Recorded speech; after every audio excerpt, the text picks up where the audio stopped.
கொள்கை முழக்கம் தெரிவிக்கின்ற அழகிரியருடைய பேச்சு அன்னைக்கு தமிழ்நாடு முழுவதும் மிகவும் பிரபலமா இருந்துச்சு. கிராமப்புறங்கள்ல ஒருத்தர் தண்டோரா அடிச்சுட்டு தெருவுல இருந்து இன்று மாலை திராவிட கழக பொதுக்கூட்டத்துல திரு பட்டுக்கோட்டை அழகிரி பேசுவார்னு ஒவ்வொரு தெருவா கூவிட்டு அறிவிச்சுக்கிட்டே போவாராம். மாலையில அந்த பொதுக்கூட்டம் நடக்கும்போது அந்த பொதுக்கூட்டத்துல பேசுற பட்டுக்கோட்டை அழகிரி வேற யாரும் கிடையாது. காலையில யார் தண்டோரா அடிச்சுட்டு போய் விளம்பரத்தை அந்த பொதுக்கூட்டத்தை விளம்பரப்படுத்தினாரோ அவரே தான் மாலையில அந்த பொதுக்கூட்டத்துல பேசுகின்ற திரு பட்டுக்கோட்டை அழகிரிசாமி. காச நோயால் கடுமையாக பாதிக்கப்பட்ட பட்டுக்கோட்டை அழகிரி அவருக்கு ரத்தம் வந்துகிட்டு இருக்கும்.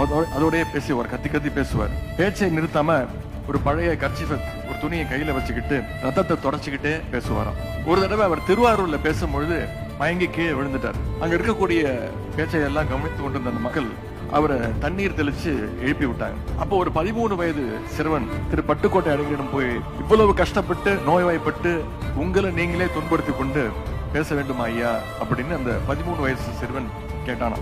அப்ப பட்டுக்கோட்டை அழகிரி அவர் என்ன சொன்னார் தெரியுமா? தம்பி, எனக்கு உடம்பு சரியில்லைதான், நான் நோய்வாய்ப்பட்டிருக்கேன் தான், இதெல்லாம் உண்மைதான். ஆனா என்னை விட இந்த சமூகம், இந்த சமுதாயம் அதிகமாக கஷ்டப்பட்டுக்கிட்டு இருக்கு, நோய்வாய்ப்பட்டிருக்கு. அதை நான் சரி செய்ய வேண்டாமா? அது என்னுடைய கடமை இல்லையா அப்படின்னு சொன்னாராம். அந்த பட்டுக்கோட்டை அழகிரியிடம் அப்படி கேட்ட அந்த 13 வயது சிறுவன் யார் தெரியுமா? நம்முடைய முத்தமிழர் டாக்டர் கலைஞர் அவர்கள் தான். அதனால்தான் கலைஞர் அவர்கள் அவருடைய பேச்சால ஈர்க்கப்பட்டு, அவருடைய கொள்கையால் ஈர்க்கப்பட்டு அவருடைய முதல் மகனுக்கு அழகிரி அப்படின்னு அவருடைய ஞாபகமா பேர் வச்சார்.